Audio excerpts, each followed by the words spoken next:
برسی خۆمان بۆ ئەم پۆستەمان ڕاگەێنین هیوادارم دەوە پۆستی هەمومان بێ بۆ بارودۆخانەی هەند ئێوازان ئێستا نەک کوردستان عێراق دنیا و ناوچەکەش لە چه بارودۆخێکە ئەگوزارێت ئەوەی بۆ ئێمە گرنگە وەکو حکوومەتی خۆجێیی کە ئەم ڕووداوانە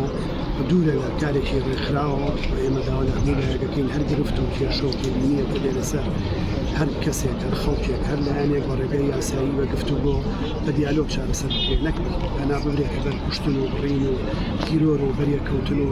بۆمبارانکردن و ئەوەی کە ئێستا بینین هیوادارم ئەم قوربانی خۆشەویستەمان کۆتایی بەو جۆرە مۆدێلە لە ململانێ بێنێەوە بۆ یەکلایکردنەوەی دۆسیەکان بێنێەوە دوور بێت لە هیچ ئەجەندایەکی سیاسی هەموویان دەستگا ئەمنیەکانی ئێرە بە دوورچوونی بەردەوامان لە لێکۆڵینەوەی بەردەوامان بەهۆی بۆ ئەم دۆسیەیە و هیچ کەسێک ئەمەی بەڕاستی فرامۆژ نەکردووە و هەر ئەو خۆشەویستە کە لێرە ئیشی کردو بزنسی خۆی کردووە و من خۆم چەندین چارسەردانم کردووە دەلالەتە لەوەی کە دام و دەستگاکانی ئێرە بە ئاگایی و بە وشیاریەوە هەموو هاوڵاتیانی کوردستانە پارێزن یەکەم تەرخەمیان نەنوانوە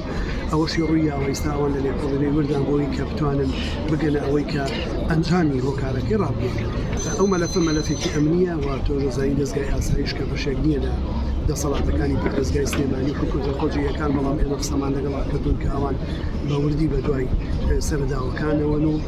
دڵنیاییشەوە کە گەشتە ئەنجامەکان ڕاگەێن ئەوە ئێمە هەمیشە و تومانە وڵاتانی چاردەوەمان دوای 100 ساڵ گەشتونەتەوە بڕوایی کورد بە چەکپاو نابێت ئەرکی هەمومانەوە ئەرکی ئەم حکوومەتەیە کە ئاسایشی هەموو هاوڵاتیە کە ئەو ڕێپیاوە لە هەرێمی کوردستانە دابنیشێ بپارێزێ و ئومێدەکەم هەمومان هاوکار بین بۆی کە بتوانین ئاسایشی گشتی و ئارامی کەسەکان بپارێزی